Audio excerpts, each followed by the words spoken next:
Hello, everybody, and welcome to your podcast, Mind the Time. I am joined as always by co-host Sean Carey. Hello. How's it going, Sean? All good. Grand. And we have that good man. Glad to hear it. We have a wee change beside you today. You don't have Brandy Mahan beside you now, Sean?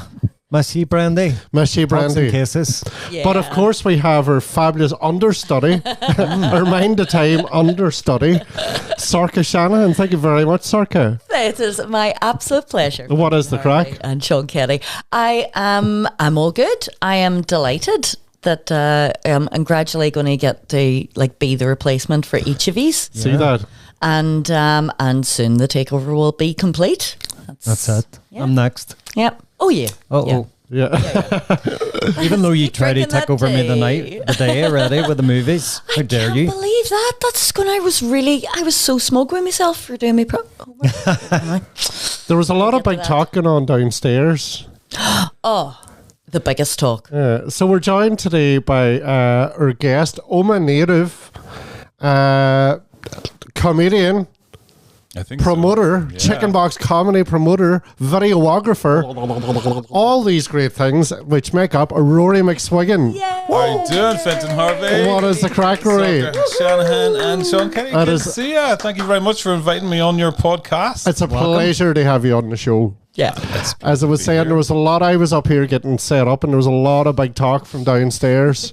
Heard a lot of big questions being asked. Mm-hmm. Big questions. We were told not to discuss anything about the podcast and anything we were going to discuss. So I have, and my mind is clear and completely ready to be asked.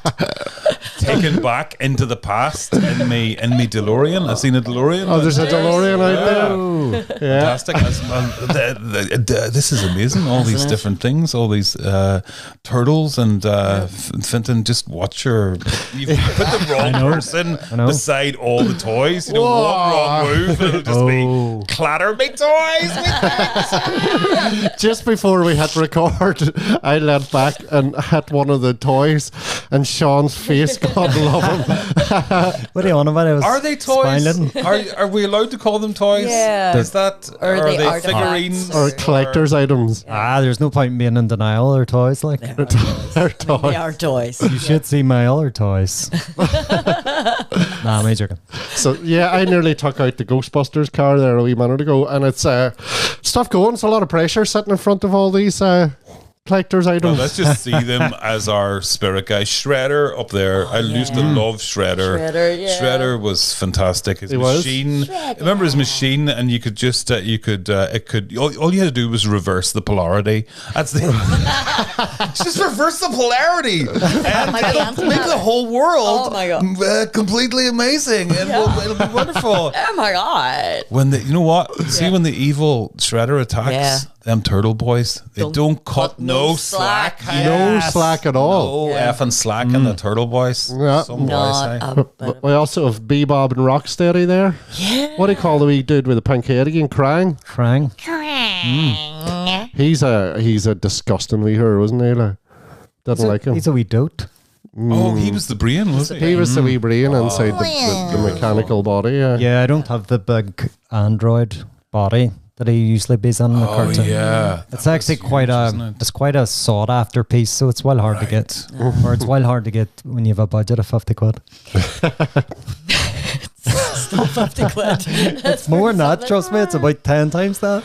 Wow, I feel even more nervous sitting in front of this stuff now when I found out the price of one piece. Never mind the $500 pieces there. Why didn't I keep me toy? Yeah. Would have been rich. See, to be fair, there's not a lot of wealth in that. Like unless you have the 1977 line of Star Wars on card, you're not really looking at big money. Well, who doesn't have that? Who doesn't? I have zero. I had a thing where I used to break my toys. I used to take them apart, not to put them back together again, just to break them. You're like fucking Sid from Toy Story. Sid from Toy Story. And I used to paint them all, make them different colours with my sister's nail polish. Nice. I'm actually intrigued. Wow. Yeah, so there was a male equivalent of destroying your Barbies and basically mutilating them. Yeah. It sounds like bootleg The Kate figures. McKinnon of Yeah, I was just doing my own thing, you know. Yeah. Individuality. following your own path. So yeah, that was back in 1985, which just so happens to be the year that Rory McSwiggan has chosen. I've chosen 1985, and because that was only a year left. No, it wasn't. It's getting there. I was 8 in 1985. 8 years old. Having been born in the classic year of Star Wars coming out in 1977. So I don't know when the next Star Wars movie came out. I'm not that big of a Star Wars geek, but loads of things happened in 1985. Why a lot of things? So I'm assuming that you're going to, we're going to get in the DeLorean, are we? Or we're going to jump on the DeLorean, of course. Is this the TARDIS or that we're actually inside at the minute? And you're going to take me back on a journey of 39 years, Jesus. 39 I know, years. man. Like, it still seems like, 10 or 20 years ago. Like, it's never up that far. 39 in your head. Like, You just reminded me of what age I am this year. so Sean was born in the year 1985. Wow. Yes, I was. That's the top thing to happen here. When I put in what happened in 1985, Sean Kelly was born. Oh, yeah. Yeah, I get that all the time. And then after that, Live Aid pop concert. Straight after, number 2, yeah. A live wire and then a live aid. Hey. These are awful. Stop laughing. So Rory, you was 8 years old in 1985, you say? I was 8 years old, yeah. And the funny thing is that I got my first computer, an Amstrad CPC 6128. Wow. The one with the disk drive, not the tape. Really quite posh. No. And so what I've been thinking about this morning is pre-computer and post-computer, and I've been thinking, what the hell did I do before I had a computer? Because apart from just watch TV, my dad used to say, Rory's life is ruled by the TV. And see, when we got a computer, his life was ruled by the TV and the computer. He goes from the TV to the computer. That's what he does all the time. No outside, no nothing. Just goes from the TV to the computer. And one summer, my dad, we had only one TV. We had no video recorder. One TV in the whole house. 4 boys. My man and dad, and one TV, no video recorder, no TV in the bedroom, no TV in the bedroom. Anyone who watches TV in the bedroom is a degenerate freak. Yeah. And one summer, my dad took away the TV. Yeah, the TV. Oh my! was removed. Like, he took it away on holidays, or No, I just removed it. I don't know where it went.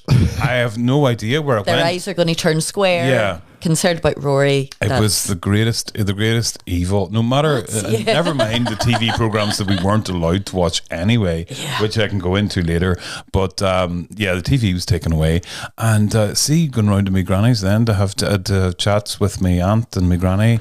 There was no conversation. Did you see Coronation Street? Oh no, remember you don't have a TV. Did you see that great program about the astronauts? Oh no, you don't have a TV. They were just sitting reading the paper then, So. What age were you at this stage? I was probably after 1988, after the computer, because I remember going to the computer then because we had no TV. I had to go to the computer, Of course. So I was probably between 8 and 11, 12. Yeah, I got the computer when we were 11. But I've just been thinking, what did I do before I had a computer? Because I wasn't into sport. I was into my Transformers, definitely. Yeah. Loved me Transformers, loved me bike. Loved, and I liked, I think a lot of the time, like we had no phones or anything like that, obviously. I think a lot of the time was spent in sort of sounds strange to say, but a meditative kind of contemplation. Wow. You know, and just playing, but playing sort of in your own head, and playing in the garden or playing with your toys. You know, we all, you know, there was TV and there was lots of opportunities to get together and there was school. But I remember a teacher asked us one time, so what we was doing, and then we went around the whole class, and people were like, you know what? Sometimes you just be doing nothing. Sometimes you just be sitting about. There's no TV. Reading. I read. Reading. Yeah. I bloody remember that. Reading books, like words on a page. Like entire books. I did a lot of reading. And I was actually known as somebody who read. A reader. You know, and Rory the reader. Rory the bloody reader. Rory with the books. You read too many books, you know. And emotions. I've just realised that, I read a lot before computers came along. Same. And watched TV and did a lot of sort of staring into space and playing with toys by myself. Yeah. And also going on picnics. Going on picnics was a big thing. Our babysitter, my auntie, would always take us on picnics. You know, going on picnics.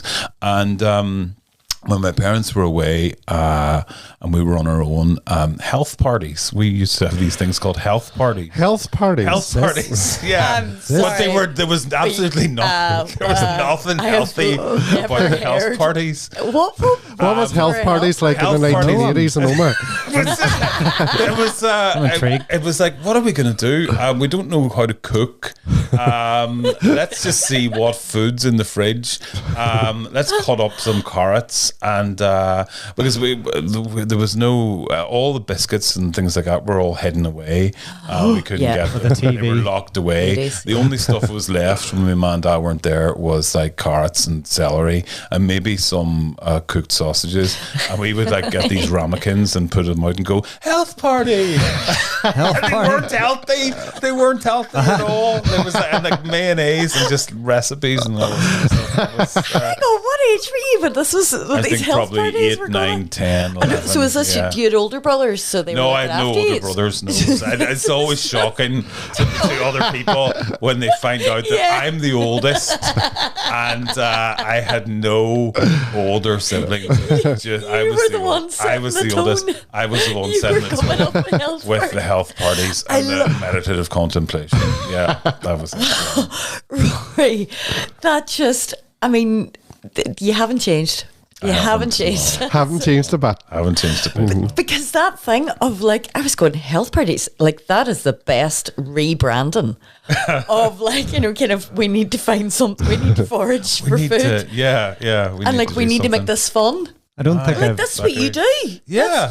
Like I have to the put a whole label chicken on. box is like, you know, kind of finding food and making a game of giving it out to people. Exactly, yeah. So if anybody doesn't know what that is, so Chicken Box Comedy is a comedy night that Rory runs in Bennigan's and it's on every Thursday night. It's one of the best experiences you can get. It's open mic. You have comedians coming there who's maybe doing it for the first time, comedians still in the first year, comedians who's been doing it years but's coming in to try new material, and it's just such an amazing mix of people and mix of comedy and all held together amazingly by Rory.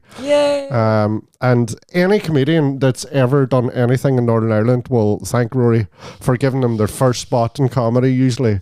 Loads of people have come through Chicken Box who are now doing arenas basically, you know.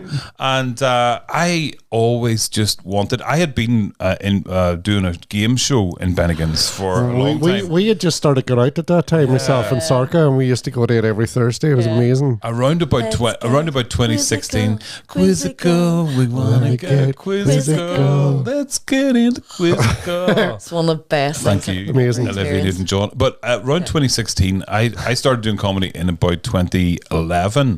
And I mean, around that time, you probably started around Me the and same you started time. at the same time, 2011, But comedy in Northern Ireland now is massive. You know, we've got, you know, your club. We've got clubs all over the place. Every wee country hotel has a comedy club. Who would have thought that we'd be going to Monaghan to do 200 people? Who'd have thought we'd be going to Maherfeld to go to 200 people? You know, seriously, I was at a gig. I was doing a gig with Colin Murphy down in Strabane. Who would have thought we'd be doing comedy there 10 years ago? And he was like, thank you very much. At the end of the gig, he was like, thank you very much for coming out to see me tonight. Loads of people coming out to see comedy now. Where were you 20 fucking years ago?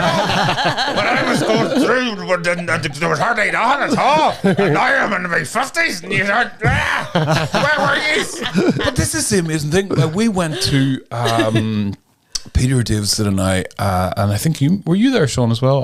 There was a meeting in Sandino's about the crisis in nightlife in Northern Ireland, and the Free the Night campaign. A guy called Boyd's Leader from Belfast, and there was all these people who were bemoaning. There's no nightclubs anymore. There's no this. There's no there's nowhere to go. But me and Peter were kind of looking at each other, going, Jesus. I mean, and I piped up at the end and said. Just to sort of introduce some kind of positivity into this, comedy in Northern Ireland has in the past sort of 10, 12, 5 years actually become such a big thing. We have 3 comedy clubs now in Derry. We have Chicken Box every week. We have the Kosh maybe once, twice a month as well. And we have Brickwork once a month. And it's been consistent like that now for a couple of years. And there's no bother getting people.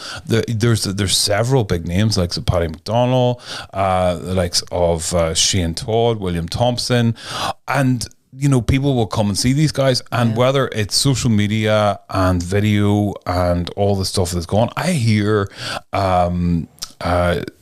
school kids mentioning going to see because such and such has released tickets for their gig, talking about that like they would used to listen to talk about pop bands, and that's local acts as well. So I sort of started Chicken Box after Let's Get Quizzical. Let's Get Quizzical was a game show where we would have 3 contestants, and we would just have the most ridiculous, silly questions. People have compared it to Vic Reeves and Mortimer Shooting Stars. And we had things like is it a spa or Euro spa? Is it a spa or a Euro spa? So we did it in Belfast one time. We had a map of Belfast, and you had to stick on a Spar logo or a Euro Spar logo. So is there a Spar here or is there a Euro Spar here? We had the Great Derry Bake Off, which was a staring contest between 2 people, and they just stare at each other, and that was the game. And there was so many different games. We had it was all written by the amazing Matt McDevitt, who has gone on since to write work on the latest series of Blue Lights. He wrote a brilliant show called Lock-In for Radio Ulster. He has had Radio 4 plays, and he's just coming up through the stratosphere. Excellent. Drama and comedy and stuff. So he would write that every week. I would do a whole PowerPoint animation and stuff, and then present it as my character, Les Ismore. Les was a kind of a washed up ex Channel 9 or UTV game show host, and Les would present the show. I was just going to mention Les because that was absolutely brilliant. And there was something about, because I've been doing comedy been doing comedy from like 2011 to 2015. I did a show at Edinburgh Fringe in 2015, and then 2016 I was kind of going, right, what am I going to do now? And Matt came along and said, I have this idea for a game show, would you like to do this? And you be this character, and then we came up with the name of the character, Les Ismore, and it was just me basically doing my thing. But there's a lot more you can kind of I only realised this later. There's a lot more you can get away with as a character. Oh yeah. It's a bit like, the drag queens. Drag queens are notoriously kind of bitchy and can get away with a lot more. Yeah. I love the whole drag scene, but I didn't want to be a drag queen. It just wasn't my thing.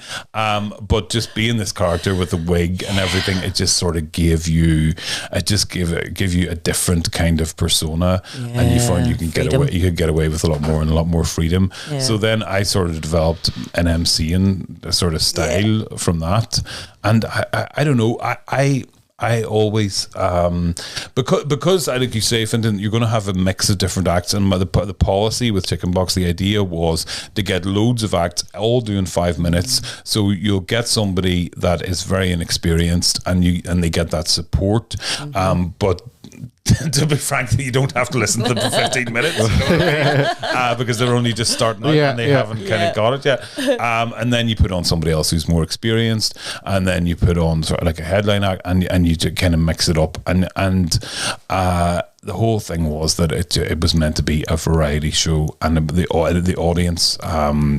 I just like to have the audience feel as sort of comfortable as possible. I know some comedians don't like talking to the audience and don't like sort of MCing. I totally get that. You want to get up there, you want to do your material, you want to be a comedian. I obviously want to do that as well, but I find that what you've got to do as an MC, you've just got to sort of, you've got a room, whether it's 50, 100, 200 more people, and these are all, some of them might know each other. In Derry, it's a lot of us will know each other, but you're always going to get tourists in, you're always going to get different people in, and you're always going to get people who are just there going, oh, what is this? So all you've got to do is connect all those people in the room and turn that that's all into an audience. But there's so many sort of simple ways to do that, because if you're in an audience and you're going, the way we go to comedy clubs and we see the front row, there's nobody there because they feel like they're going to be picked on. So you're sitting in the middle, and then you see somebody up the front being picked on. You going through your head is, oh God, that poor person, and thank God it's not me. But then if that person isn't mercilessly destroyed, if they're just kind of talked to, and maybe a wee bit of gentle sort of ribbing about whatever, then the person in the middle is going to relax, and they're going to go, oh well, that wasn't so bad if he picks me or whatever, and people don't like to be picked. They don't like to be picked on, but they do like to feel part of something. And there's an aspect of being in the audience of every kind of comedy gig where you just feel at home whenever there's the first callback to that person, or you've remembered that person's name and what she does, and you apply that to, I say there's this person here, she's a nurse, and somebody over here drops a glass or something. Oh, we need to get Lisa over here to kind of clear this up. Are you okay? Or so there's Derry, there's always a mental health support worker in the audience. There has to be a mental health support worker, and so you can always go get Sorka over here, come on, do you want to go outside with her? So there's just immediately that you're sitting in a room with a load of strangers, and because the MC has just connected you to her in some kind of way and just made it into an audience basically, and you suddenly you just feel like you're all people that have something in common. So that's what I like about MCing, and you can create that atmosphere, And you said it's easy, but it's only easy because you've been perfecting it and you've been doing it for a while. Because what I love with MCing and all that, and then people don't really see what goes on in the background of MCing and what you're actually doing and keeping the energy in the room and connecting people and all that. And when people come up afterwards and say, do you know what, you're really good, you should try doing stand-up comedy. Exactly. And you're like, what? But the thing is as well, is that once you are in that relationship with the audience and you've got stuff going on, you've got WeChats going on, and you've got all that connection, it is actually quite hard to go into material. It is. And I was up at seeing a guy called Tom Lawrenson up in who's from north of England, comedian, and he does lots of videos online. He's really good, and he actually almost, when he went from the bit of the MC into his show, he was like, right, we're going to do material now. Okay, right, you ready for this? All right, it's going to be a bit different. So we actually nearly deliberately made it awkward. Oh, I love that. And when they did, and we all felt awkward. And I'm sorry about this. I'm going to have to do material. Sorry, Sharon. I'm not going to. There's going to be no more chat with you, Sharon. So it was. Sorry, I went into London there, but it was like, I love that sort of. You got to find a way of doing that, because you don't want to do your own material you've been doing, unless you do. But that's I love the between some comedians, I love the thing that you do when you say something a wee bit risque, so and then you just you've said it, you get the wee hush over the audience, and then you turn to the person in the front row and you go, Sharon, what did you make me say that for? Jesus Christ, Sharon, have you no shame? I know, and it's terrible because I always pick on Sharon, and Sharon is who the hell has Sharon? I don't even know. But I always pick on the person who is least likely. Yes. It's not. If you did that with Colette at the back, who has been a mouthy fucker from the start of the show, people would actually think you were picking on Colette. But you pick on Sharon because Sharon is totally unlikely, and that's why it's funny. She's never going to actually do that. And then the work of putting that together every week, because you said I run a comedy club, but it's monthly, and you have that time through the month, but you're doing it weekly. And the same way, Let's Get Quizzical as well. How long did that run for? 2 years? Quizzical ran for up until 2016, 2017. So we did it every week. Every week, man. That was a lot of work, because it had to be written, and then it had to be transferred into a PowerPoint and all the images and all that kind of stuff. We had stuff, we had stuff like I was talking about Photoshop earlier. We had celebrity face swaps. So you had, it was all like Northern Ireland celebrities. So I was sitting at 2:00 in the morning, photoshopping Roy Walker's face onto Glory Honeyford's head. You know what I mean? And Sorka and I did one called Let's Get Educational for Kids. And we had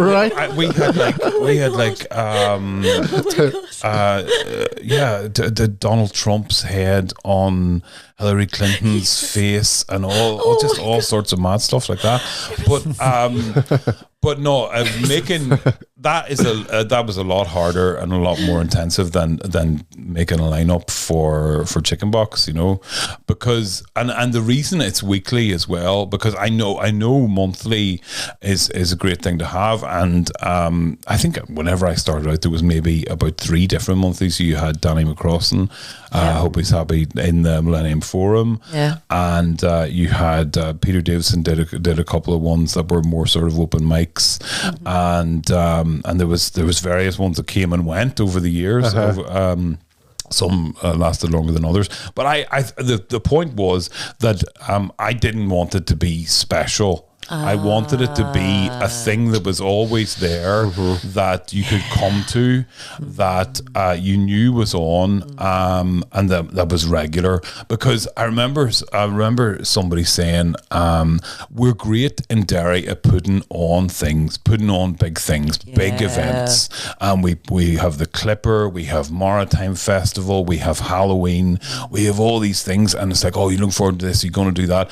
But I don't think we're not as good as maybe places like Belfast at putting on things that are just there and they're ordinary and they go on. And so I wanted to do something. What feed the big things. Exactly. So that was it. A place to come where it's not just a comedy club, but it's there and it's always there. Do you know what I mean? Yeah. It's like, and you've built a community now that didn't exist before, or that didn't is a much broader thing than you've kind of put people together, and also really put Derry on the map. for, you know, people come down from, like, people come from all over the country. Come from all over, is right? Yeah, and it's brilliant. You get a car full of 4 people from Belfast, and you get the guys who, you know, who maybe live in County Derry, who, you know, and it's easy enough to come to Belfast, to come to Derry now, because you've got a better road from Dungiven and stuff like that, and Omagh people and Strabane people are coming up, and so it's really you know, it's great to have. It's just having a regular thing that you can go to and you know that's on, and it'll be good crack, and it's nothing special either, and you want to do new material or whatever. That's the whole point. There's it's like there's nothing precious about it. It's not got, like, you know, notions about itself.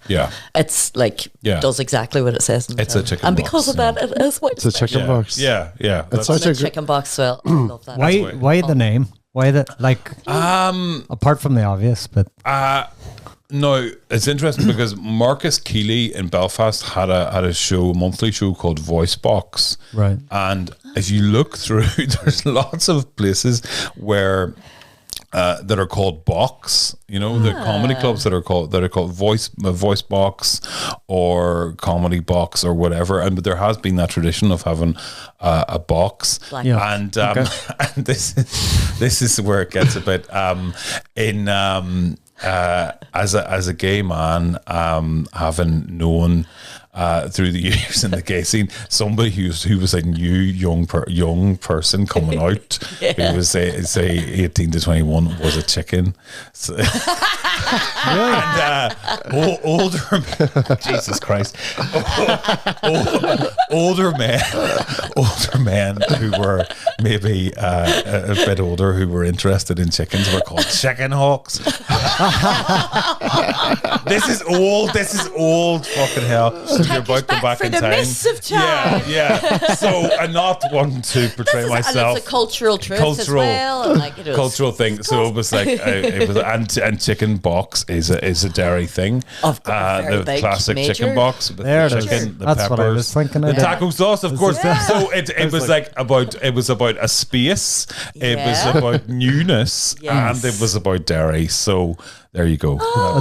Double entendre. There you go. So many entendres. I thought it was about but if you're, you know, like, nobody's gonna come now. They think it's a bloody gay pervy thing. Fucking hell. It's everything to everyone.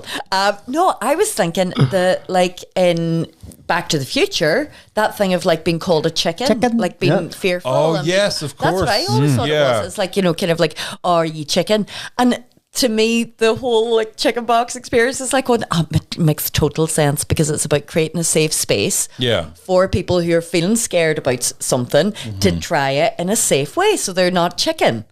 Exactly. Yeah, it works for all those things. It does. I thought it was chicken inclusive as well. Like, if I was gliding past like Bennigan's on a Thursday and seen a pile of chickens trying to go on, I'd be like, oh yeah, chicken box. Yeah. And then there's that, why did the chicken cross the road to get to the chicken box? Oh, of course, yeah. And we've got all the John Street residents. No, we might be more likely to let chickens in, Sean, than some of the John Street residents. Is it a constant kind of like negotiation? Yeah, exactly.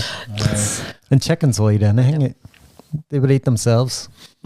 They would eat a chicken box. They probably sometimes we covered this last week, didn't we? We did. What chickens eat. We did. But that safe space that you're talking about, such a powerful thing, because stand-up comedy is such a lonely art form when you're getting up on your own and you've nobody around, you've nobody backing you up or whatever.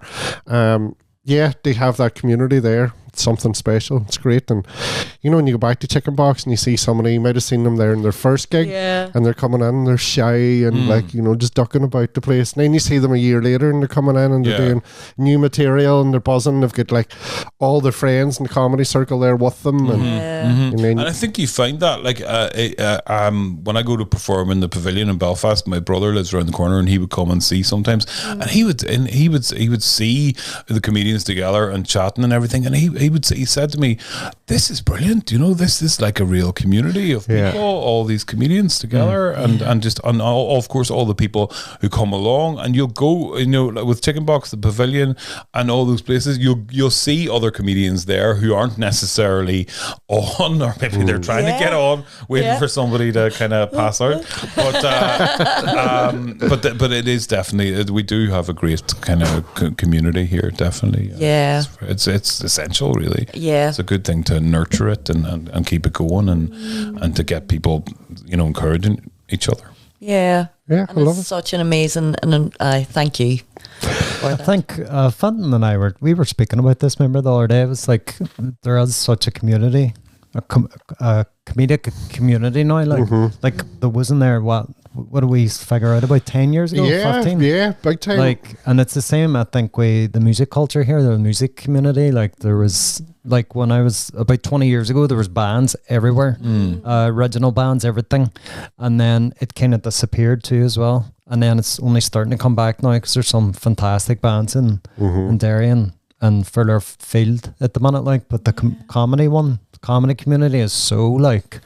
It is amazing thriving, what's happening. Like, it's pure buzzing, like, and I know it's brilliant. They see, like, you have the forerunners there, like, who would cut a lot of ground for us, like you likes of Shane Todd and Mickey Bartlett and Colin Geddes and that, you know, and but actually, and before that, because I always need to say this, but like Evan King was running the Big Tickle Comedy Festival in the mid-noughties, and that literally like was the first time that Derry had it since the Delacroix.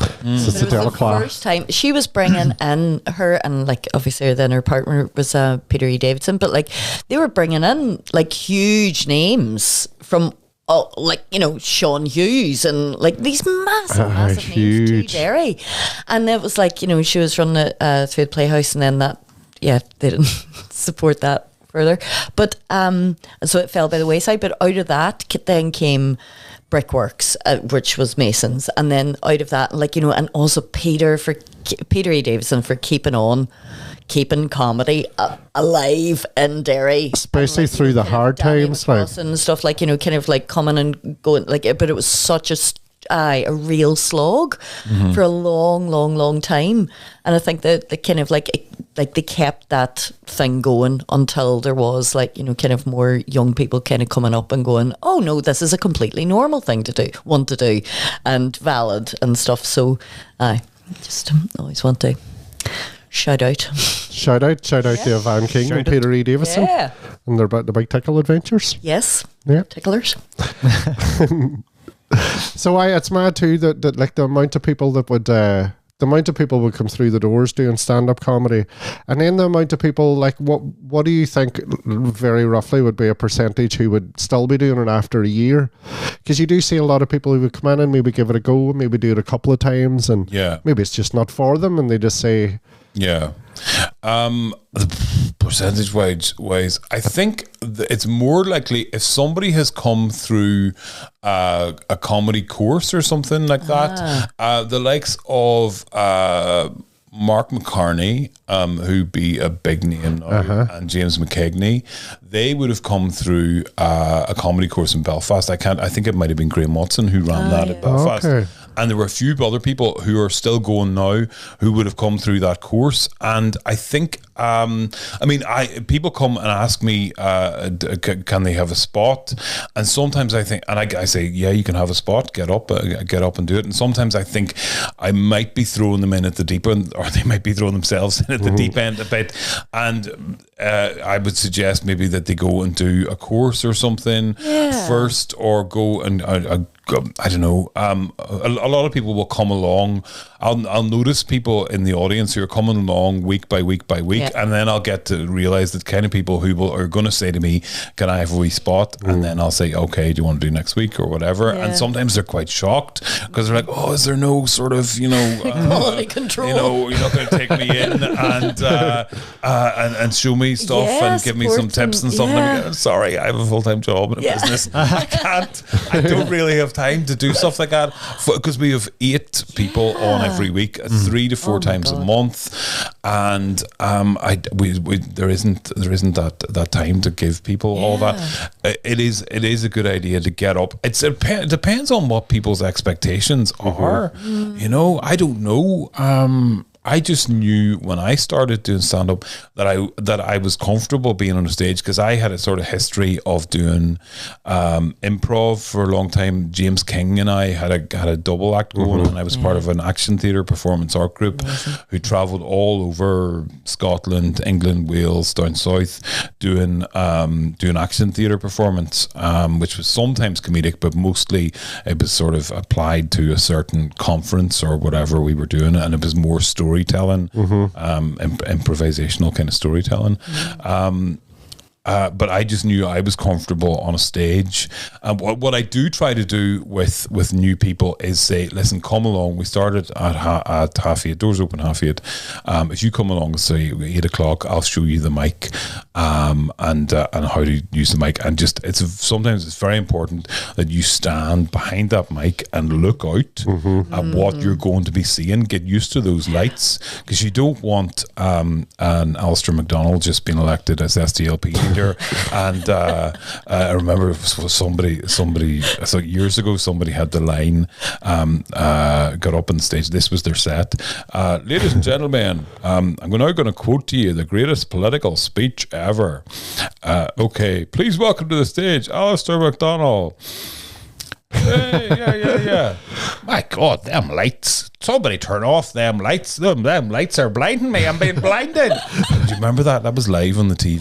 No. That was live on the TV on a Sunday afternoon.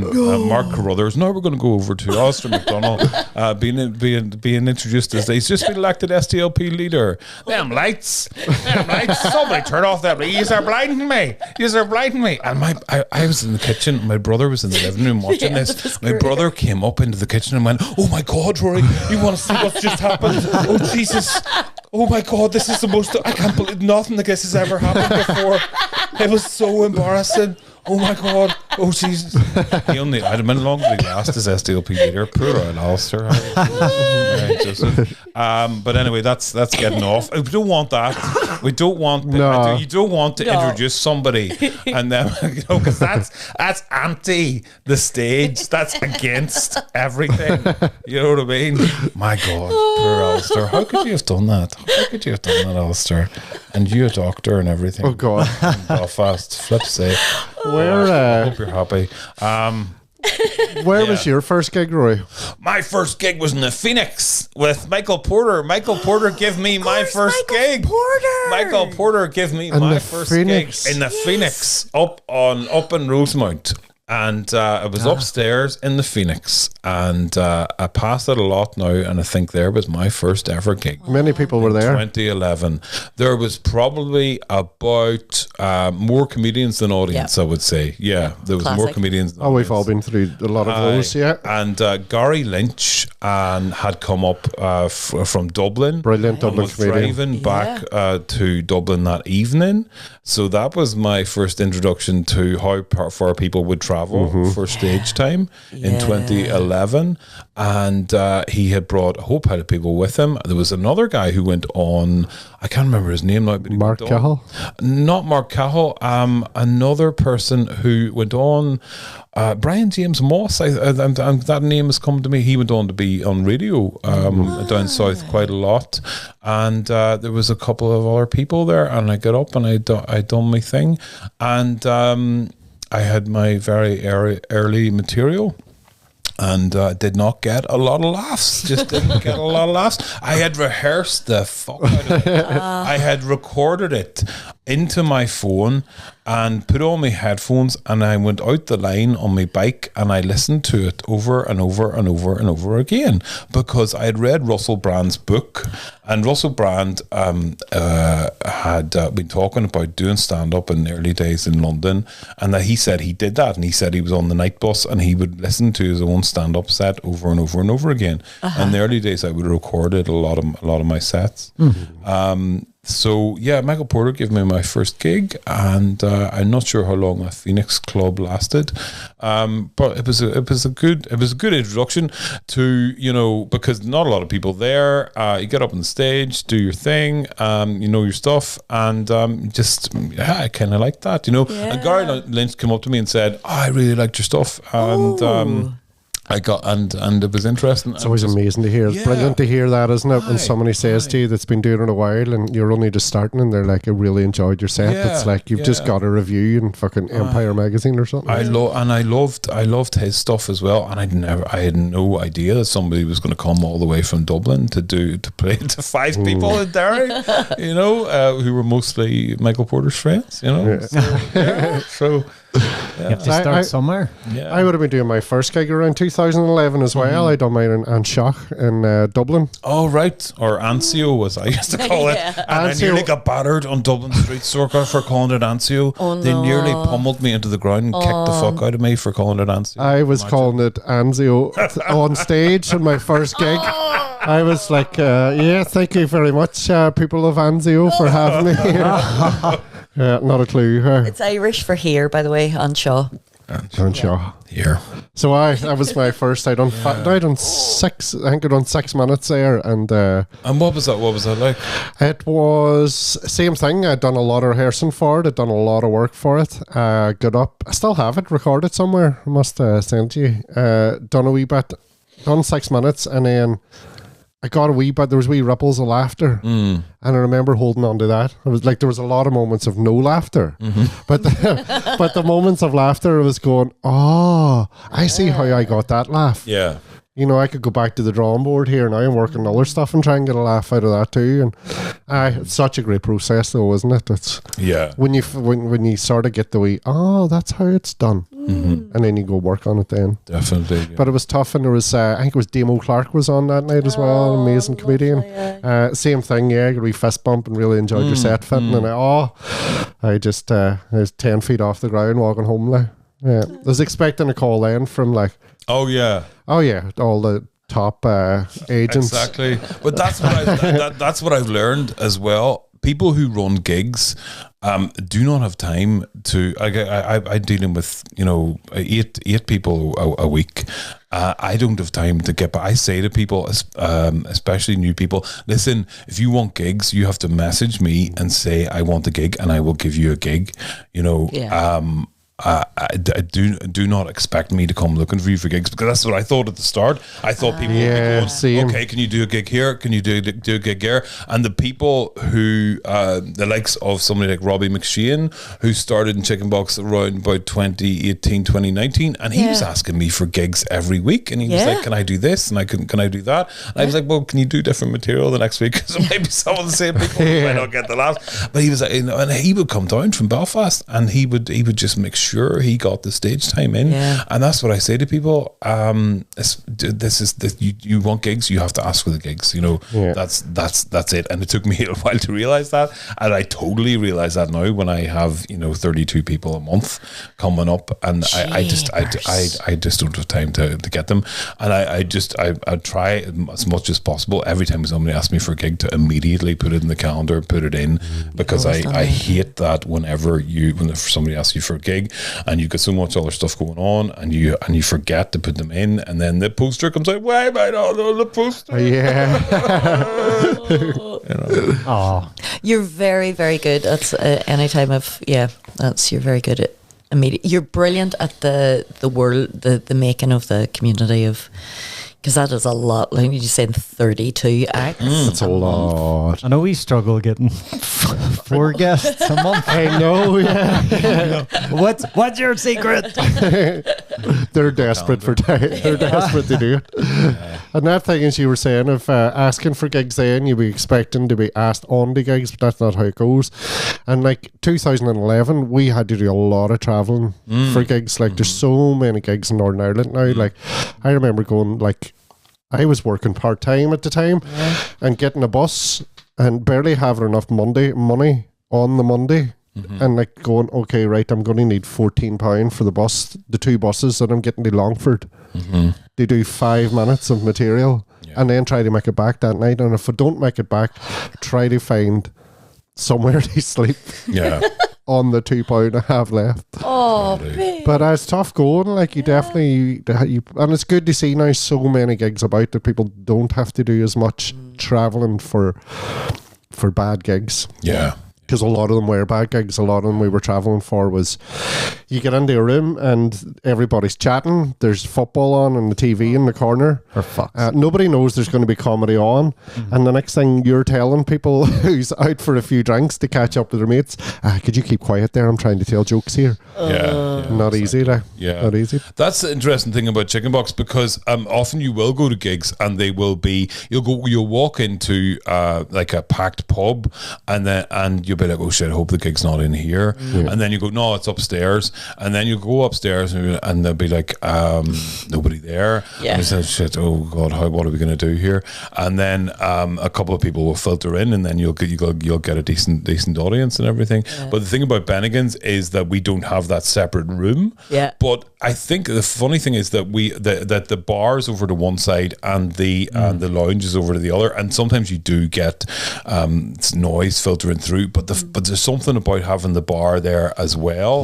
And the funny thing is that with Bennigan's, like we had Sinead Walsh's gig the other night, and so the way you walk into Bennigan's, the bar's at the front and then the lounge is to the side, and Bennigan's for years had and still is to a certain extent a wee old man's bar, you know. And so the wee old men are generally when I come in to set up at like 5 o'clock, the wee old men are all there, but that generally they're gone by 8 o'clock. When but sometimes they stay and sometimes they'll come in later. So you had Sinead up doing her show the other night talking about coming out as a lesbian on the bus and being called a dyke, and I'm standing at the back and I just noticed this wee old man like walking up and standing at the piano and looking. She's got on about all this stuff, but he has this face on him of fair play to you now. Are you sure that's what it was? Yeah, but I'd be terrified as well in case somebody goes, what's this, and doesn't respect the stage and everything. But I think just you try to sort of make it a stage, No, sorry. I was going to say Bennigan's Post is the only place in recent years anyway I've seen shushers, and it's great. I love shushers. People shush, shushy. Yeah, like you do not want, like if there's singer-songwriters especially, like I was on one night and I was sitting with someone and he shushed this guy, but he was being a douche, like he was just a bit more shush a douche.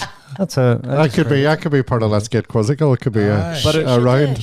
This guy could have talked both our heads off, but the fellow who's sitting there just goes shh, like proper in his face, and the guy just, I think it was the embarrassment of being shush. He just froze and just put his head down, and it was like, do be a bit respectful, because the guy that was playing pretty delicate music, like, and it was gorgeous, and we were just like trying to enjoy it. But I love that sometimes, because it's always done in the right moment of, you know what I mean. It's always done quite what's the word?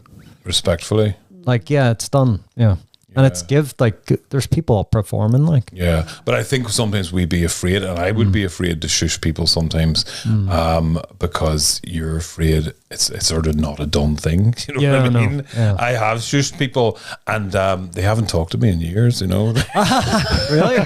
Seriously? Yeah. They were really? Shamanda. I've become a shusher in the cinema. Oh, definitely. Yeah. Because you have to in the cinema, like. I swear to God, like, because it's happened a couple of times now, and like I think the problem is, I think it's phones. So people are treating the cinema now like it's their living room, and the way you're watching a film in your own living room, you can flicker away at your phone, but people's doing that in the cinema now. Yeah. It drives me fucking mad, because like you're in there to watch a film, you're paying quite a hefty price to watch a film too. So. Like, there was one instance, this guy was he was just on a phone call in the middle of Mission Impossible, and I just said, "Are you seriously on your fucking phone?" And he just was all Like, I was like, get off your phone, like. Yeah. Idiot, go And outside. I did get off the phone after you said it to me. Like. But yeah, I did that one day, and it was, I didn't feel good about it, but it was just like, come on, like. I give him a minute too. I actually told him about it. I said, if he doesn't get off his phone in a minute, I'm going to shout at him. That's fair enough. That's very good. Yeah, you have to give yourself those. Because you're going to feel worse. It's better to have a minor confrontation at the start, rather than to sit seething for minutes and minutes and minutes, and then wait, and then they're going to take it out again and again and again. You know, it's just going to be a mess. When you do say something, it's going, shut the fuck up. Yeah, your anger has built up too much. Yeah. What would you say is the worst gig that you've ever been involved in? You've ever done? The worst gig I was ever involved in was I'm just wondering, you're like, should I say this? Wondering would I say the most recent one or the earlier one. Most recent one was at a seaside resort in Northern Ireland, where there was the stage. Here's the thing: the stage was bad. I wasn't great either, but the stage was badly lit. Right? I don't know what they were playing at. The people in this fucking hotel, it was a fucking disgrace, and they were shoveling food into their mouths, and the music was still going, and they put me on the stage. They weren't even listening to MC. No, I wasn't. I was just, sometimes you're in the wrong headspace for it. But then all those things that you've just mentioned does not make for comedy. Totally, if you don't have the designated space, if you don't have a strong enough light to focus people's attention, if you don't have the right sound, if you don't have the audience facing all the same way, if you're in some mad corner.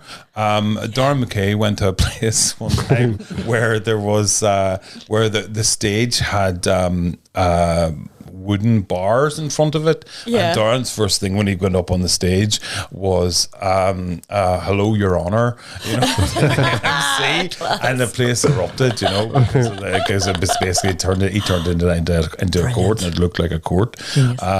But there's nothing like a stage, a microphone, a light, a good PA system, everyone facing the same way, somebody getting your name right when they put you on the stage, you knowing that you're going to be on the stage, you know where you are in the run order. Sometimes I've made this mistake of introducing the wrong person, and you might as well have, you know, introduced one of your toys up onto the stage, Sean, you know, because you're just not ready. I turned up at gigs slightly late and then found out I'm on first. I haven't had a piss. I'm not ready. There's so many things that can, you know, completely fuck you up in terms of not being in the right space, you know.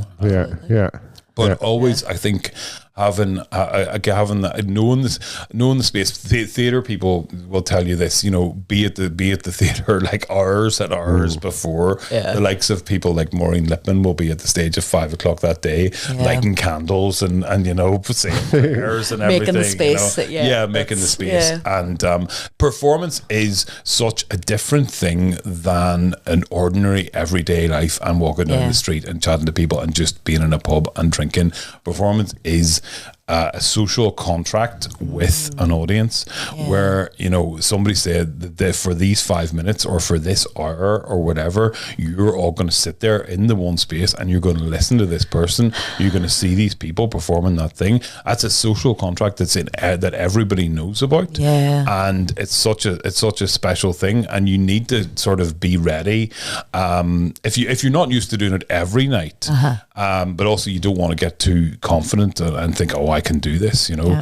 Jerry Anderson used to say, I used to love what he said about he used to talk about other presenters and talk about Gay Byrne and Ryan and Tuberty and all, not Tuberty, but like all these different people. And he would have real sort of philosophy about the entertainment industry. And I remember him saying, see, if you're a boy and you can go up on the stage and you're good, and you know, people, you've got everyone coming up to you and saying, you know, you're really good at this, you're brilliant at this. See, if you go into your head and you think, I'm great at this, that's you finished.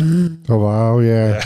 you know. Yeah, you always have to be learning. You always have to have a wee bit of doubt, a wee bit of nervousness.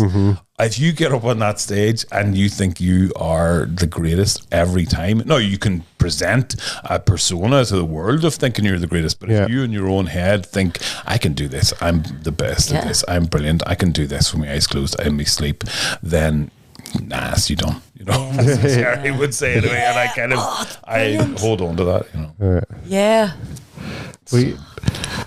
Some of the experiences that we've had. I remember going to a gate. Where was it? Down in Leitrim. Going to do. It was a wee comedy. It was a festival. It was an arts festival, and I was very new into comedy. I was maybe only doing it a year or so, and was asked to come down and perform comedy at it.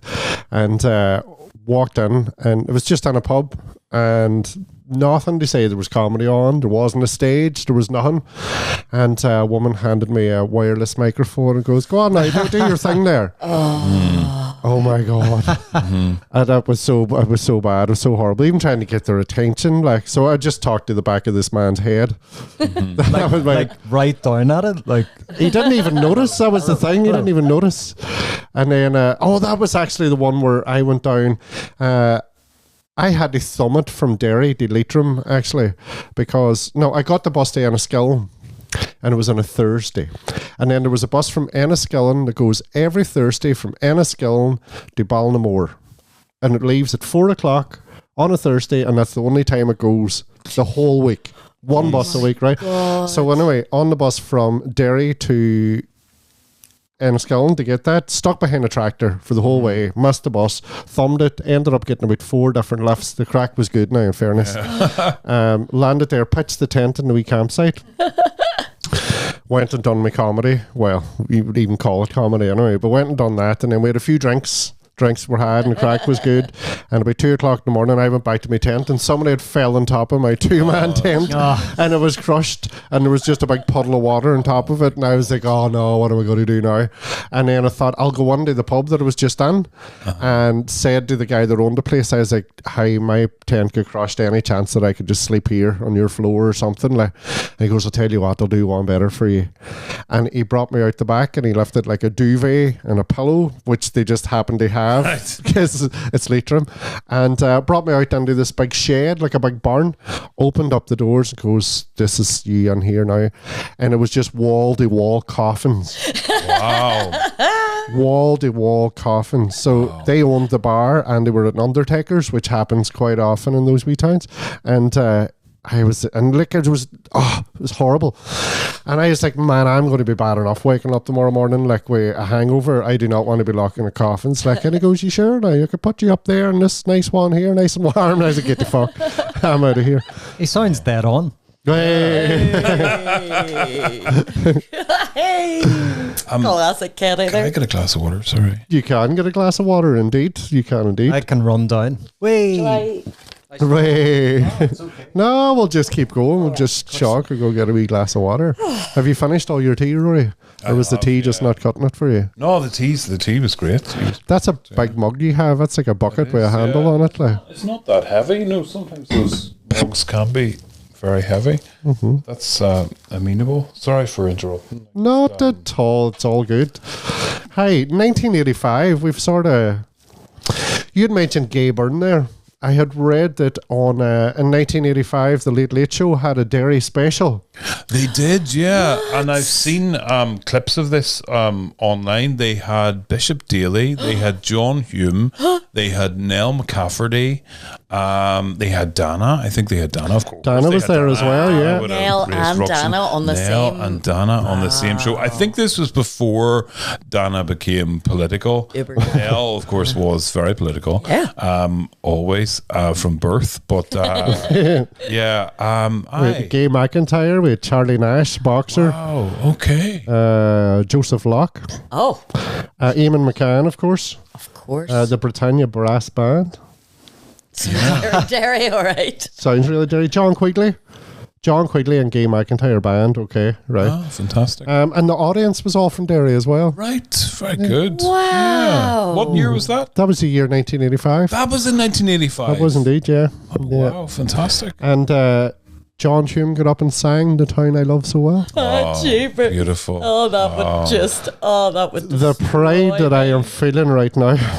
Fantastic. We actually did. My other job is a videographer, and we've been working for the City Derry International Choir Festival since 2013. And in 2022, we put on. It was Phil Coulter's 80th birthday, and Phil was getting the freedom of the city. So Donald Doherty from the Choir Festival, a well-known musical educator for so many years in Derry. I think he's originally from Wexford, actually.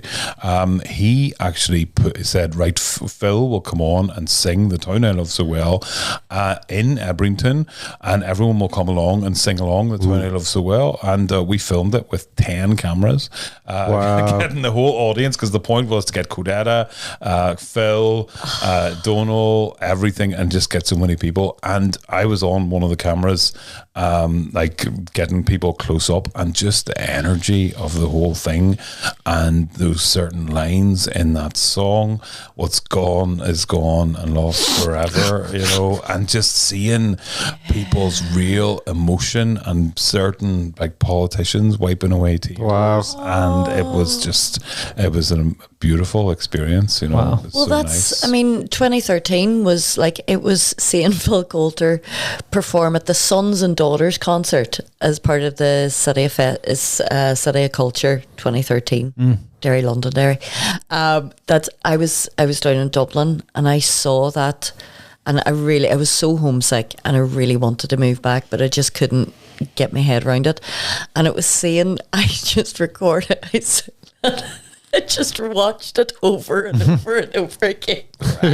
Just weeping, going, I love Derry so much, and I just want to move back there. And within that, I moved back within for a minute. It was like, that was the first time as well. Like, because I kind of grew up a wee bit in Donegal, so and neither of my parents are from Derry, so but that was the first time I went like, no, I have a connection to Derry that's bigger than I just love it so much. So yeah. Yeah, and it's interesting because I grew up in Omagh, obviously, but Omagh, the parish of Drumragh that I was in, and I was an altar boy, was in the Diocese of Derry. So we would have known all the Derry priests, and all the priests that came to Derry were Omagh priests as well, and they moved around, and still, you get Derry priests moving to Omagh and stuff, and Bishop Daly, of course, as well. Of course, yeah. And Bishop Daly was a big character, and a big sort of, as much I obviously he lived here, but I was an altar boy probably from about 1985 actually, really? So that's until sort of 1991. What was your toughest gig as an altar boy? As an altar boy, it was probably the Corradina Mass Rock. Being the altar boy at the Corradina Mass Rock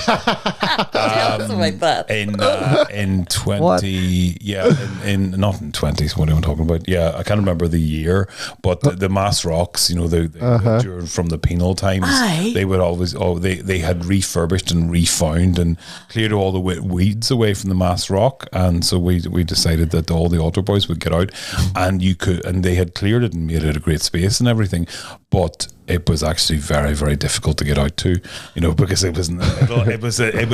All the Mass Rocks are hidden away, because the whole point of a Mass Rock to have that altar was, you couldn't. It wasn't at the side of the road. It was about having secret masses where the British couldn't see you. So I don't think people really thought of this. And there was all these people in crutches, people in wheelchairs going out to this bloody valley. I haven't been to it in years. I think now there is actually a road to it, but you had to stop at the side of the road, and then basically I know there was no change of facilities at the Mass Rock. You had to actually, I think we were in our surplices and satans, and you see altar boys now and altar girls, and you can see their trousers on, see their trainers. Under, and see their trainers, not special black shoes and socks. We were in our nags under those surplices and satans. I'm telling you, we had to change. We had the thing was you put on your surplice, your satan, which was the big long red thing. Yeah. Then you put on your surplice, which is the white sort of frilly thing on top of that. Then you took off your trousers and you were just in your nags underneath, and you had long socks and you daren't show. Like I'm showing now, your big hairy legs, and which I had started to get big hairy legs by the stage I was 11, and that's not really acceptable, So I had to stop being an altar boy then. After a while, yeah, no, I got no action either. Sorry. Why are you saying that stuff like that? That's really bad. Seeger Sharon. Seeger Sharon. There's always one. Oh, brilliant. That is fascinating. I never knew any of that. Yeah. Where is this place? This Mass Rock? It is in Corradina. And it's outside Omagh. I think it's between Omagh and the village of Dromore. So Fintan would have went through it and on his way to Leitrim on the skill. Did indeed, yeah. I could thumb my way past it. Yeah, you probably did, yeah. When you first said it and you said Mass Rock, I thought you meant like a festival, like a rock festival. But like a holy one. Like Sister Act kind of shit. Yeah, Rory McSwiggan and the Altar Boys playing a Mass Rock festival. Back in the habit. I will follow him wherever we ever go into a valley of a Mass Rock and muck and me satan. Yeah. Joyful. Speaking of mass concerts at that time, Live Aid 1985, Philadelphia and Wembley Stadium. Yes. So that was obviously when was the Ethiopian famine? Was it like in 84? 84. And Michael Burke's sort of iconic report and the terrible scenes that came from that. And I think you had first of all out of the blocks it was Bob Geldof with Feed the World and Do They Know It's Christmas Time. Yeah. That was for the 1984 Christmas number one, wasn't it? 1984, and then after that came along the We Are the World. To be honest, children. We are the ones who make a brighter day, so let's start living. Which is marginally a better song, but if you ever see the documentary about it, there's a new documentary about it on Netflix, but there was actually an older documentary which was made within weeks of it and about how they made it and how everyone came along. It was presented by Jane Fonda. And is it Quincy Jones was the producer of it, and he kind of enhanced it. The bits with Ray Charles, Ray brought along Ray Charles later, because in the later part of the song, Ray Charles just does all these sort of improvs and goes, "Let me hear you, we are the world," and then you got Springsteen and all that as well. Yeah. But that's not Live Aid. But then Live Aid came on. Was after that, I think. So it was the summer, July of 85. So you had all that. So Quincy Jones had USA for Africa. USA for Africa, yeah. So that was all the American stars: Diana Ross, Michael Jackson, Willie Nelson, Bob Dylan. And they all came together. The only way they could get them all together to do that was because it was the night of the American Music Awards. So literally, so they'd all be in town. They were all in town, and it was all done in the middle of the night after the American Music Awards. So they were all in LA. Then that was the only time they could get them all. Then they all went into the studio, and it was all filmed and done. And then. Amazing. Obviously, I think Stevie Wonder's stuff and Ray Charles' stuff was done later on. Done. Yeah. You should have got together all their paychecks while they were all in the same room. It would have been actually a bit more beneficial. Yeah. Might have been, all the tax dollars. That maybe, I don't know what the situation was. But Live Aid, I remember Live Aid. I don't have that vivid memories of Live Aid. I remember Queen, of course. Queen's the one that always stands out. Remembers Queen. Was that it? That was yeah. And somebody told me that the year after that was Slane, and Freddie Mercury and Queen went to Slane the year after that. Yeah. And I think I think the Live Aid concert for Queen was such an icon. It really cemented them. And I remember thinking, were they on? No, it was Status Quo that were on first. Status Quo opened it. I remember. Did they fly? someone flew. Phil Collins. Phil Collins flew Phil 7 hours Concorde, and he done both gigs. He done Wembley and Philadelphia. Aye, and it was. I always remember Status Quo being on first, and I remember Queen. I don't remember a lot of the other acts after that. So Queen played Slane that same year. Queen 86. Oh, 86. Yeah. Just after that. Just after. Yeah. So, but it did really cement Queen. I remember thinking, I know this band and I know this man, and look at him, and it was like Queen are one of those bands that. No matter who you are, I know gay men who love Queen. I know the straightest of straight men who love Queen. Yeah. I know just everybody who, and it's like they're such an amazing band. Yeah. And then it helped catapult U2 as well. U2 done very well out of it for their world domination. Definitely, yeah. And you two do so. I in my other work, I do a lot of work with Music Generation down south. Who the Music Generation would kind of be like the GAA of music down south, and they have a branch of Music Generation in Dublin, in Cork, in Cavan Monaghan, and that's basically funded by U2. No, they don't make a big thing of it, but we were down. We filmed recently last year, Cavan Monaghan Orchestra. And it was a big orchestra, a triad orchestra, with a composer, Michael Rooney. And the thing about Music Generation is that they get the young people up performing straight away. It's almost like, the way we do with comedy. Because a lot of the time, particularly with classical music and training in music and stuff like that, it's like, no, you got to do your grades, you got to keep going, you got to be perfect before you get on that stage. Music Generation's whole philosophy is get up on that stage, and do your thing and get used to audiences. Because more than ever now, music is about performing, and it's you want to make money in music, you got to get people to come and see you, because you can't make the money from record sales and stuff anymore. And music 100%. Is really about performance. But that's a bit of a digression. But you too. So who was making money in 1985 out of music, Sean? 1985. Yeah. Your list. He's film. Your film. I just mixed it up. Film. Again. That's. Have you not done one of these before? You would think.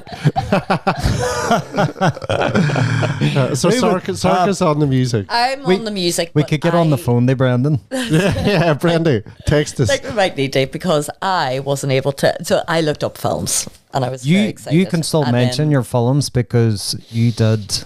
Mention films. A few that I didn't. Well, do you want to do music first and then? Yeah, well, I'll just have we run through your will I? Yeah. Well, might as well. I mean, and 1985. I'm gonna. Any guesses of the biggest hit of the year in the Billboard charts? Michael Jackson. Something like that. No. Something like that. Prince. Something like that.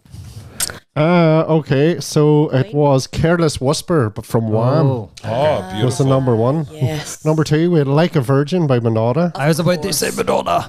Wham took third spot as well with Wake Me Up Before You Go. Oh, fantastic. Amazing. Beautiful. 4, we had Foreigner.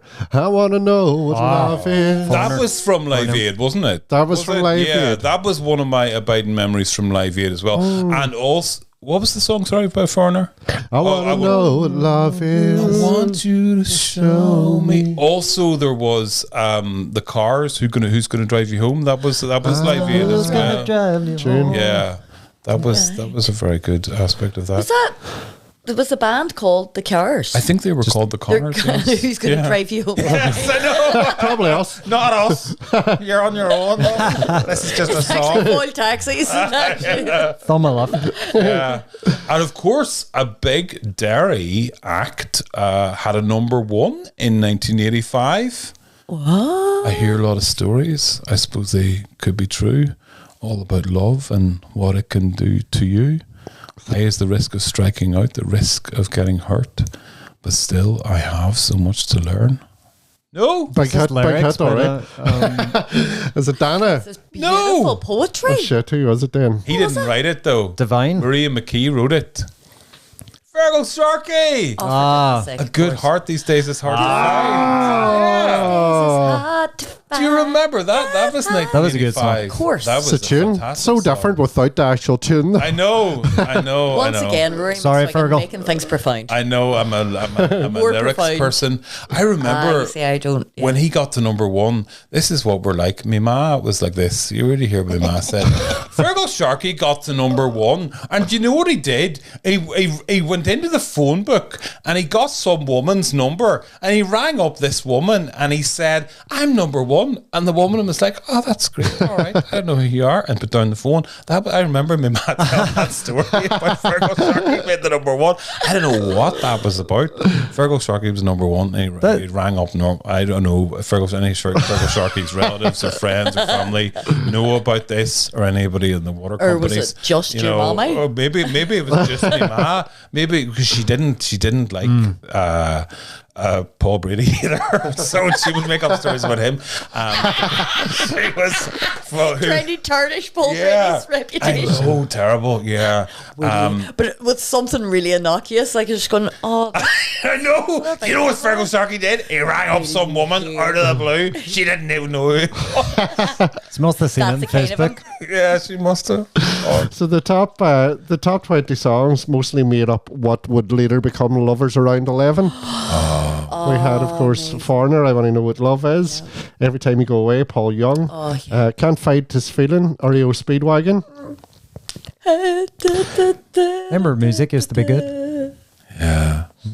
Everything She Wanted, Billy Ocean, Loverboy. Oh my God, there's so much going on there. Kate Bush Running Up That Hill was 1985. Kate Bush Running Up That Hill was 1985 too, yeah. What? Yeah, and of course it's massive revival with Stranger Things as well. Is that what it's from?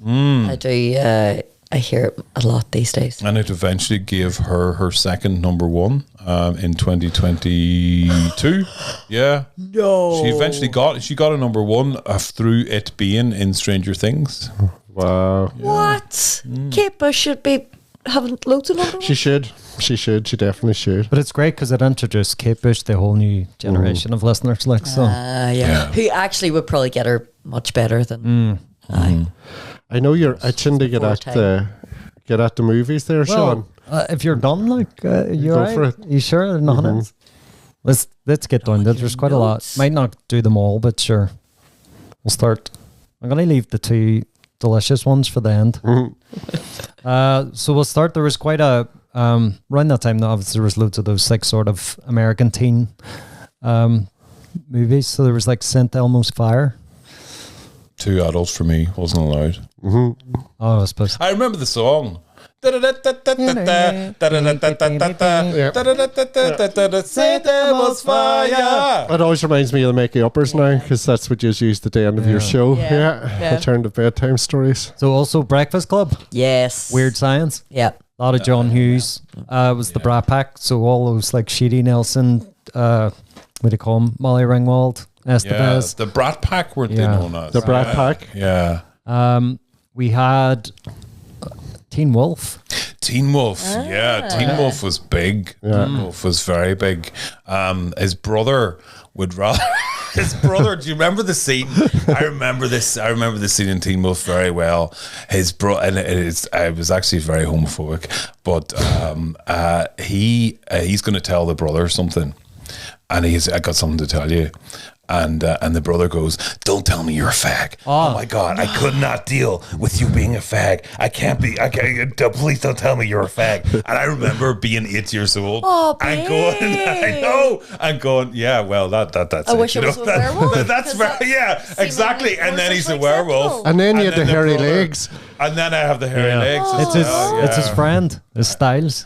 It's the friend. It's his friend. It's not the brother. Styles. He's called Styles. Really? He's an only child. Oh right. Okay.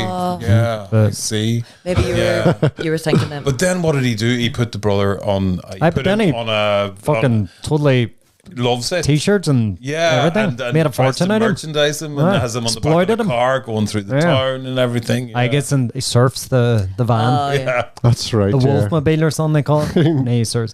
These waves are mine.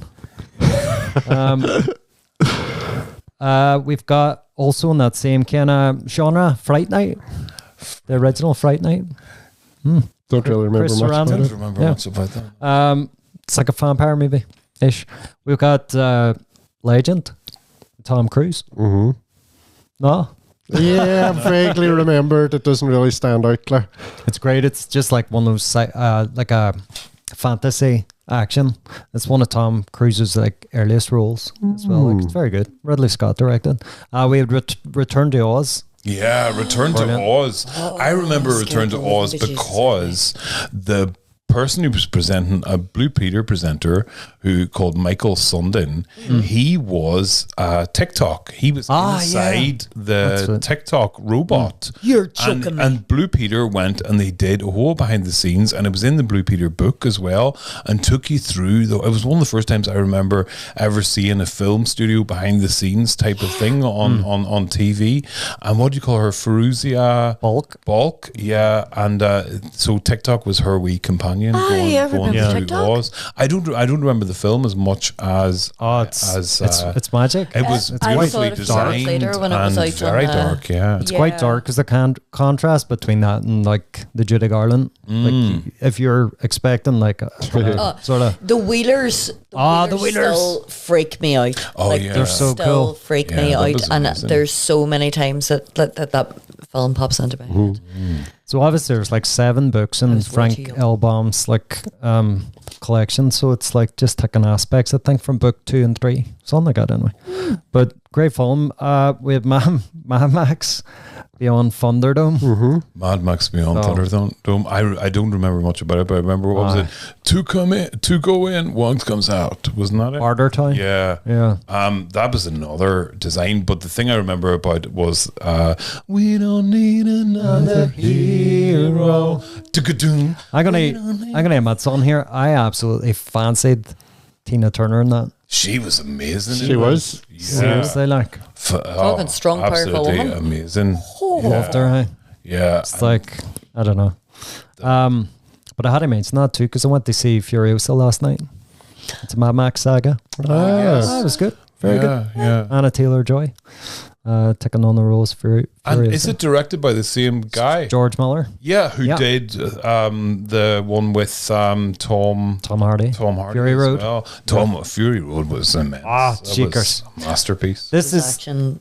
I think when you go on the Mad Max film, you expect so after Fury Road, I did go on expecting it was just going to be like flat out like that, but it's more of a storytelling, but it's still very good. Like so, really good. Fury Road is an example of doing a story but with very little dialogue. Oh my god! I know people who are not whose English is not their first language and they adored it. They completely just loved that storytelling. And there's very few films now where there's so many films now where it's very, very action.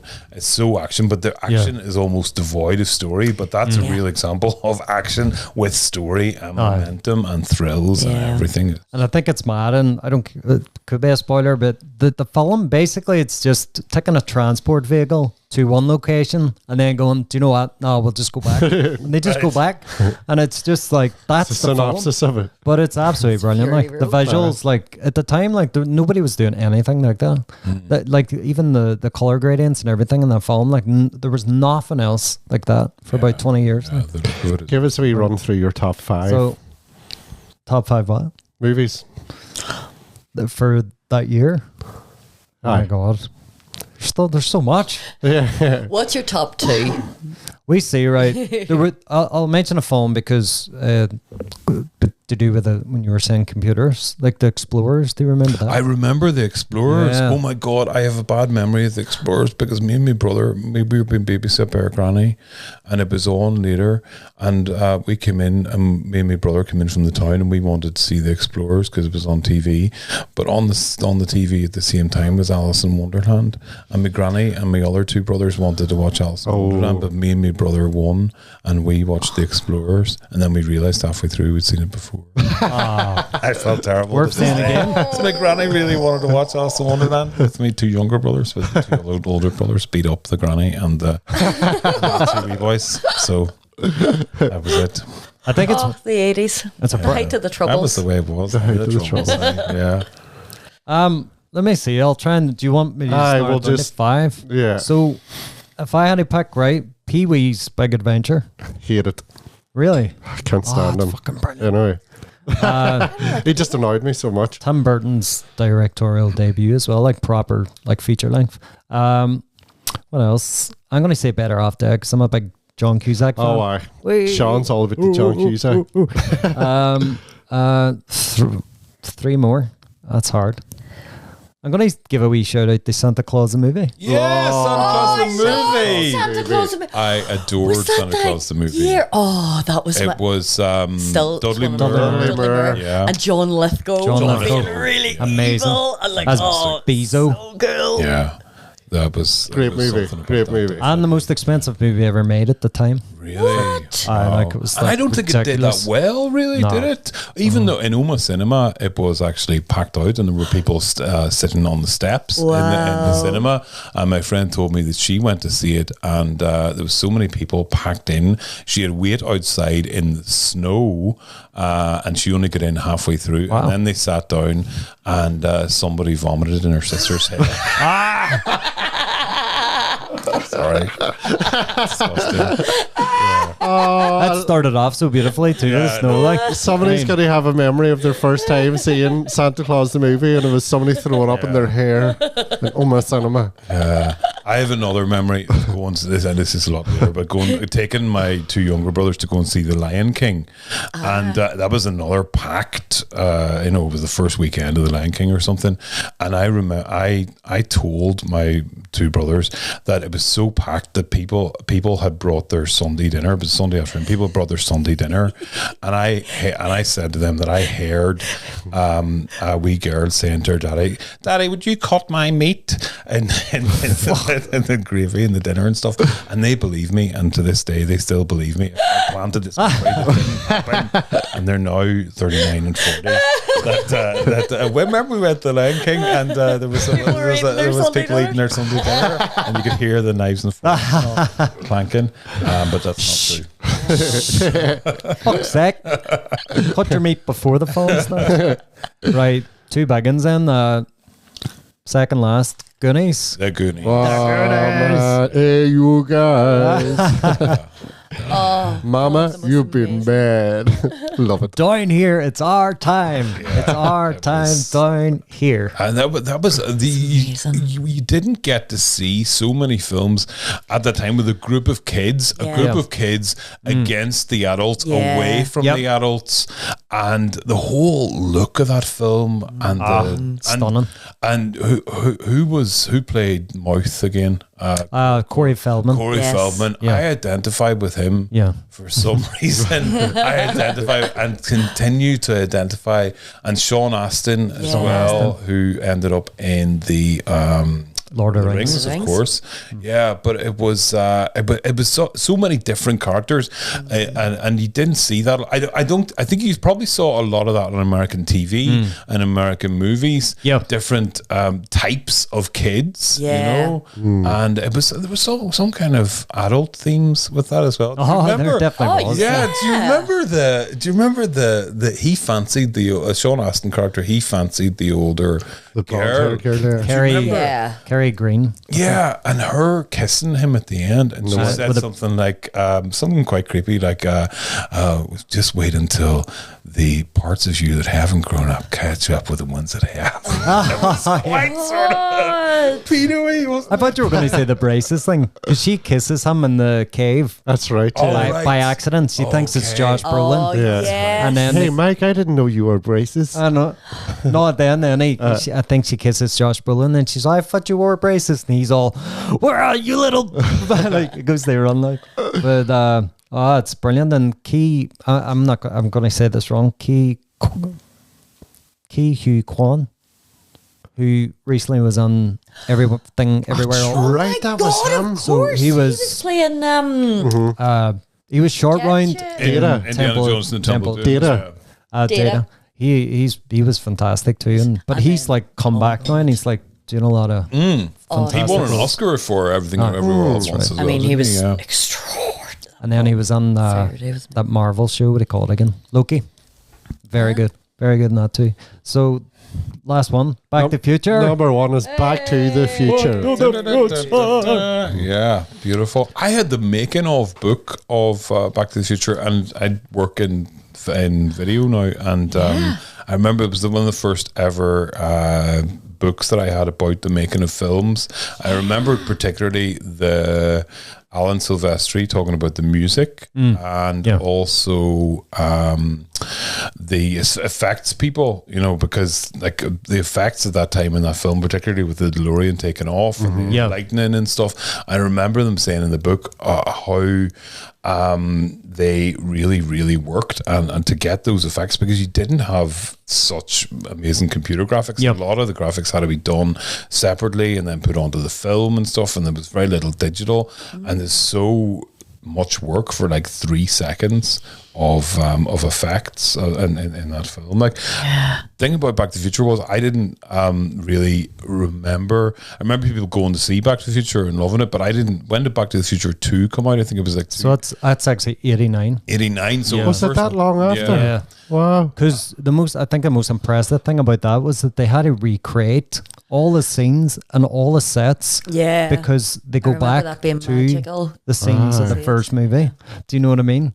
So they had to do a lot of like split screen. I don't know, all these effects again. They didn't really have the technology for it, but they did it so like. And they all play multiple roles.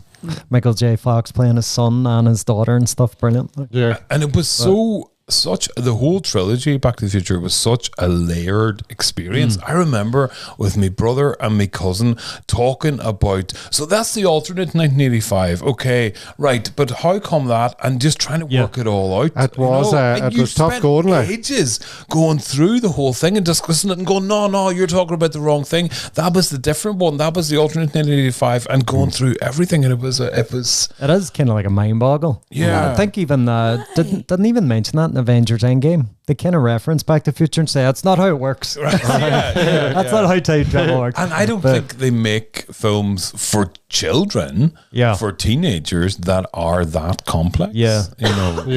I can't imagine a film that's I don't know. Yeah, and so have you ever? Have they mentioned? Have you? And for anyone listening, I don't know, but I think it's quite common knowledge. But Eric Stoltz was originally Marty McFly. Originally cast. That's right. Yeah, and it's you can actually, if you just YouTube, like, you can find the scenes, and it's so like it just looks and feels so wrong. Yeah, and like Eric Stoltz is brilliant, but apparently he was the only person that knew that didn't know, that he wasn't going to be in the rest of this film, and all the crew, all the runners, or the director, obviously the producers, all knew that they were shooting these scenes, which of course cost a lot of money, and that they had dumped him.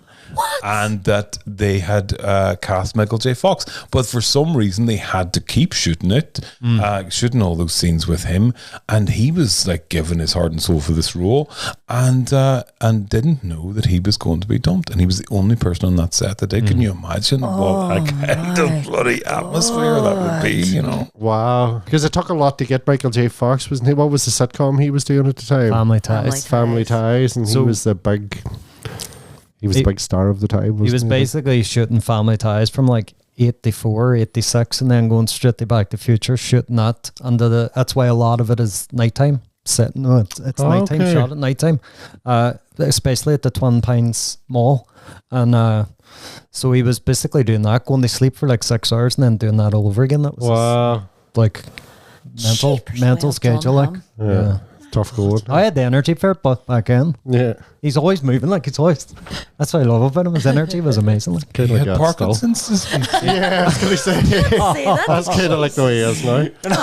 That was the start of his Parkinson's. No, it was in his wee finger. I've read his two autobiography. Oh, okay, right. It started in his wee finger in like I think it was like the 90s, the early 90s or something. It started in his wee finger.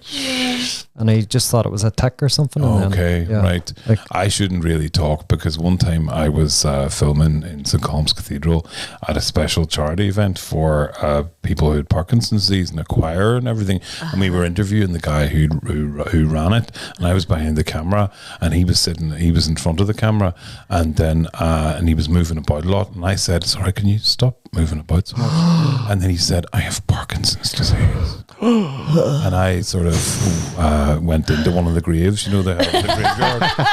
Just got into one of them graves, and stayed there for about 2 weeks. Yeah. Was this God. Was that the guy that was dead on? No. Yeah. The same verse. Reusing jokes. Wow.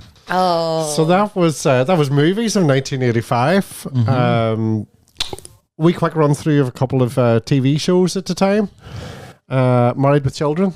Brilliant. Yep. No, I wasn't allowed to watch it. Wasn't allowed to watch it. But you didn't have a TV, so you couldn't Didn't have a TV. No, so good. The Golden Girls aired for the first time. Golden That was hilarious. That's still brilliant. I loved the Golden Girls. I've been rewatching it recently. It is amazing. It was so funny. All of them. And the age differences between them. Her mother was she only 1 year older than her, or was actually or younger or something? Yeah. Or that's And there was a lot of jealousy on the set because who played the mother? I don't know names, but B. Arthur was Dorothy. Yeah. And God, why can I not remember who played her mother? But she was actually really insecure because she had not done a lot of acting, and she had come to acting quite late. Right. And all the rest of them had been in Hollywood and been on TV for years. Rory McSwiggan, B. Arthur, Betty White. Yeah. And she kind of really was intimidated by them, Yolanda Sbornak. I don't know if I'm pronouncing that right, but yeah. She was also in Stop or My Mom Will Shoot. Yeah, she was. That's right. Do you ever see that thing where they compare the Golden Girls when they started the show? The age and Sex in the City, the girls in Sex in the City. It's like they're the same age or they something. Are, yeah. But it just shows you how, how the perception of age has evolved. Because they look in the Golden Girls, they look like they were just out of bingo, and then Sex in the City, they're just giving it welty, so beautiful. Estelle Getty, what was her name? That's yes. Yeah. So 1985, we'll just finish up on that, I think. We had a big invention that year, was the pizza saver. Was the wee bit in the middle of a pizza to stop the lid close on top of it. You know, the wee white table looking thing. Is that what that's for? That's what that's for. Oh, really? I didn't know that. There you go. Do you think it was a wee tiny stool? I thought it was just a thing for like a fidget spinner for while you're eating your pizza. Yeah. So the Sinclair C5 was launched. Yeah. Microsoft launched Windows 1. Wow. I remember the Sinclair C5. Sir Clive Sinclair was driving it outside Westminster, outside the Houses of Parliament, and they had this news report of a traffic warden, and they were saying to the reporter, was saying the traffic warden, what do you think of this wee car? And the traffic warden went, whoever designed that wants shooting. And there he was, the man himself in it, and then he gets shot. Yeah. No, I didn't. One joker. No, I wasn't Derry or Omagh or Belfast. So I think we're going to it's quite specific. But also the Anglo-Irish agreement. Yes, Ulster says no. Ulster says no. Started back then.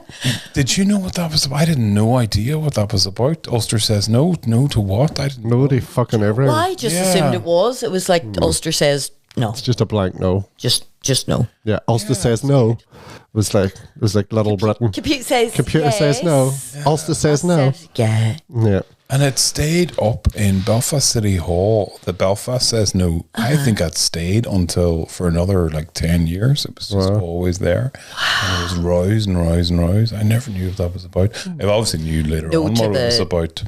To the Anglo-Irish agreement. Yeah.